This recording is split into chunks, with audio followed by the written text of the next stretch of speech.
Hello दोस्तों।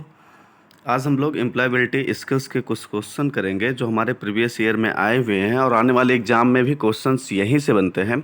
आपने अभी तक जो सिलेबस ख़त्म किया है वो अच्छी बात है और जो कर रहे हैं वो भी सही बात है, पर क्या है कि आपके एग्ज़ाम में कैसे क्वेश्चंस आते हैं ये आपके सिलेबस आप जो ख़त्म कर रहे हैं, अगर जब तक आप क्वेश्चंस नहीं करेंगे तब तक उसका सिलेबस ख़त्म करने का कोई मतलब नहीं है। बहुत से सब बच्चे ऐसे होते हैं जो सिलेबस तो पूरा ख़त्म कर लेते हैं पर क्वेश्चंस नहीं कर पाते हैं। तो आज हम वही क्वेश्चंस करना सीखेंगे, उस सिलेबस से कैसे क्वेश्चंस लिए गए हैं, लिए जाते हैं एग्ज़ाम्स में, कैसे आते हैं, वो सारी चीज़ें हम सीखेंगे। तो चलो हम शुरू करते हैं आज की अपनी क्लास। हमारा पहला क्वेश्चन है, ए रिज्यूमे शुड बी। एक रिज्यूम कैसा होना चाहिए? Short and precise, fancy and colourful, having long and detailed information, having acronyms and abbreviations. तो हमारा इसका आंसर क्या होगा? हमारा आंसर होगा ए शॉर्ट एंड प्रिसाइज। एक रिज्यूम कैसा होना चाहिए? छोटा होना चाहिए और सारा जो आपके अंदर जो नॉलेज है, आप जो कर सकते हैं, आपके अंदर जो एबिलिटी है वो उसमें प्रिसाइज होना चाहिए, मतलब डिटेल में, उतने शॉर्ट में ही सारी चीज़ें होनी चाहिए। ठीक है। हमारा दूसरा क्वेश्चन है, a written descriptions of duties and responsibility to be carried out in a job is called. आप जो अपना एक रिटन डिस्क्रिप्शन दोगे कि आप इस जॉब के लिए कैसे एबल हो, आप इस जॉब के लिए क्यों अप्लाई कर रहे हो, आप जो जो कंपनी ने या जो इंडस्ट्री ने आपसे डिमांड की है वो चीज़ आपको आती है, वो आप एक जॉब डिस्क्रिप्शन में दोगे। ठीक है, मतलब कि आप एक रिटन डिस्क्रिप्शन दोगे, उसी डिस्क्रिप्शन को हम क्या बोलते हैं? Job description. इसका आंसर क्या होगा? Job description. ठीक है। हमारा तीसरा है, a written descriptions of duties and responsibility to be carried out in a job is called. देखो, ड्यूटीज़ अलग चीज़ होती है, रिस्पॉन्सिबिलिटी अलग चीज़ होती है। ड्यूटीज़ का मतलब कि आपको ये काम करना है, रिस्पॉन्सिबिलिटी के मतलब ये काम करना है, वो आप कर पा रहे हो नहीं कर पा रहे हो वो डिपेंड नहीं करता है। पर रिस्पॉन्सिबिलिटी का मतलब है कि ये आपकी रिस्पॉन्सिबिलिटी है, आपको ही करना है। ये भी किस में आता है? आपका जॉब डिस्क्रिप्शन में ही आता है। इसका भी आंसर क्या होगा? सी ही होगा। Next 4, after receiving interview call what is the next step? जब आपको इंटरव्यू कॉल रिसीव हो रहा है, मतलब आपको कॉल रिसीव इंटरव्यू के लिए बुलाया गया, तो आपका नेक्स्ट स्टेप क्या होगा? Appear eight interview. इसका आंसर क्या होगा? सी। इसका आंसर क्या होगा? सी होगा। आपको किस में होना है? अपीयर एट इंटरव्यू में होना है, इंटरव्यू में होना है। आपको इंटरव्यू का कॉल रिसीव हुआ तो मतलब क्या है कि अब आपको इंटरव्यू में बैठना है। आपको एक जॉब लेने के लिए क्या करना होता है? पहले आपको अपना एप्लीकेशन फॉर्म सबमिट करना होता है। एप्लीकेशन फॉर्म के बाद आपको अपनी सीवी देनी होती है। सीवी देने के बाद वो आपकी सीवी सेलेक्ट होती है।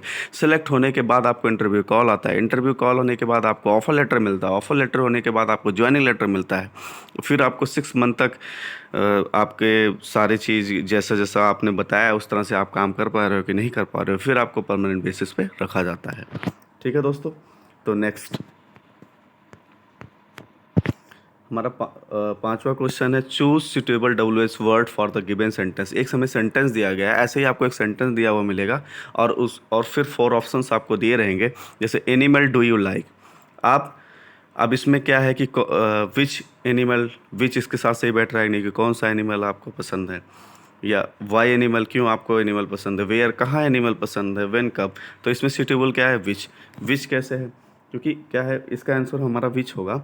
बाकी इसके बारे में समझते वाई। अब आपसे कोई पूछेगा नहीं कि आपको क्यों एनिमल पसंद है, कहाँ, ऐसा तो है नहीं कि आपको यहाँ ये वाला एनिमल पसंद है वहाँ जाके नहीं है। वेयर कहाँ है, व्हेन कब, ऐसा तो है नहीं कि कोई सिचुएशन है कि लोगों को दिखाने के लिए आपको डॉगी पसंद है, कैटी पसंद है, बाद में अरे यार क्या देख लिया, तो ऐसा तो कुछ है नहीं। ठीक है। फिर हमारा नेक्स्ट क्वेश्चन 6 नंबर, choose the correct choose the correct punctuation mark after the word Rohan in the given sentence. मतलब आपको आपको 4 ऑप्शन दिया है, इसमें से रोहन के साथ कौन सा पंचुएशन मार्क करेक्ट है ये चीज़ देखना है। रोहन डेविड, हमारा सेंटेंस है, Rohan David and Ram are playing hide and seek. Rohan David और राम क्या है? लुका छिपी का खेल खेल रहे हैं। तो क्या है कि हम कोई वर्ड लिखते हैं तो आपको पता ही है, बचपन में आपने सीखा होगा कि जब हम एक साथ कई नाम लिखते हैं तो उसके बीच में क्या लगाते हैं? कॉमा। सो यहाँ क्या होगा? रोहन डेविड के बीच में क्या होगा? पंक्चुएशन मार्क क्या होगा? कॉमा होगा। ठीक है। Next question, choose the correct response for the given question, how have you been. आपने आपसे किसी ने पूछा कि आप कैसे हैं, तो आप उसका आंसर क्या दोगे? मतलब आप उसको बोलोगे ना कि वेरी वेल, मैं तो बहुत अच्छा हूँ। अब ऐसा तो है नहीं कि हाँ मैं अच्छा हूँ, उसके बाद उससे नहीं पूछोगे। हमारे यहाँ तो ऐसा है ना कि भाई कुछ भी हो, हाँ अच्छा हूँ और आप बताइए कैसे हैं, बस सेम उसी को आंसर इंग्लिश में, हाँ अच्छा हूँ एंड व्यू। ठीक है। Choose the current response of the given question, when did the accident happen. मतलब आप मान लो एक्सीडेंट हो गया किसी का, तो आप उससे हॉस्पिटल में मिलने गए, तो आपसे पूछोगे ना भाई साहब ये कैसे हो गया, या दोस्त कैसे हो गया, या कोई है मित्र कैसे हो गया, तो बताएगा ना कैसे हुआ। अरे यार ट्रेवलिंग कर रहा था, ड्यूरिंग ट्रेवलिंग कोई एनिमल सामने आ गया, कोई काऊ सामने आ गया, कोई वेफेलो सामने आ गया, कोई डॉगी आ गया, कोई कैट आ गया, जो भी है। ठीक है। तो वो बताएगा ना। इसमें ऐसा नहीं है कि इन द होटल, होटल में बैठे थे एक्सीडेंट हो गया। नहीं हो सकता है, पर गाड़ी चलाते समय नहीं होगा ना। तो वही बोला उसने कि मैं ट्रेवल कर रहा था, तो क्या हुआ, किसी गाड़ी वालों ने मुझे ठोक दिया। ठीक है, तो इसका आंसर क्या होगा? B number, during travelling. Choose the correct tense of the verb I d dash music when I child. आपने इसमें दिया है ना लर्न, लर्निंग, मतलब आपने म्यूज़िक कब सीखा। इसमें पूछ रहा है कि मैं इसमें बोल रहा है कि मैं म्यूज़िक कब सीखा। ठीक है। तो म्यूज़िक क्या था? I learned music when I was child. मैं म्यूज़िक तब सीखा, इसका आंसर क्या होगा? लर्न, मतलब मैं सीख चुका हूँ, जब मैं बच्चा था तभी मैं म्यूज़िक सीख लिया। ठीक है। 10वां, सर्कुलम वेटेड इज़ आल्सो नोन। मतलब जो सीबी है उसको और क्या बोलते हैं? सीबी को ही रिज्यूमे बोलते हैं। ठीक है। तो इसका आंसर क्या होगा? ए। ठीक। एग्राम, curriculum vitae is also known as, वही सेम क्वेश्चन आपका क्या होगा? रिज्यूमे ही होगा। इसका भी आंसर क्या होगा आपका? इसका भी आंसर रिज्यूमे ही होगा। ठीक है। क्वेश्चन रिपीट टाइप का होता है, पूछने का तरीका अलग है पर आंसर सेम है। ठीक है। Fill in the blanks with comparative adjective, your pencil is. आपकी पेंसिल कैसी है? शार्प है, शार्पनर है, ब्लंट है, थिक है। तो बोलोगे ना शार्पनर है, बोलते हैं ना कि बहुत शार्प हैं हम। तो शार्प वो मतलब तीखा है, शार्पनर मतलब तीखा है। ठीक है। इसका आंसर क्या हो जाएगा? बी।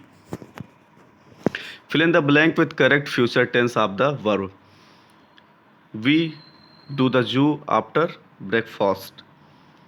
तो क्या होगा? We went to the zoo after breakfast, we are going to the zoo after breakfast. तो 13वां का आंसर क्या होगा? We will go, we will go to the zoo after breakfast, मतलब कि हम ब्रेकफास्ट करने के बाद जू में जाएंगे। ठीक है। और हमारा 14वां क्या होगा? Fill in the blank with correct word they. यहाँ क्या है? दे आ गया, दे के साथ क्या होगा? हमेशा प्लूरल, प्लूरल यूज होगा ना। दे के साथ कौन सा? प्लूरल यूज होगा। तो दे आर गुड फ्रेंड्स, वे सब क्या हैं? अच्छे दोस्त हैं। ठीक है। तो नेक्स्ट होगा fill in the blanks with present possessive tense in the of the word the train through the tunnel. मतलब क्या होगा? जो ट्रेन है वो, the train is passing through the tunnel. तो इसका आंसर क्या होगा? बी होगा। ठीक है। इसी के साथ लेक्चर ख़त्म होगा। Thank you, thanks for watching. ये सब आपके एग्ज़ाम के लिए बहुत इंपॉर्टेंट है, तो आप लोग इसको ध्यान से ज़रूर देखिएगा और अपने दोस्तों के साथ ज़रूर शेयर करिएगा। ठीक है दोस्तों, थैंक यू।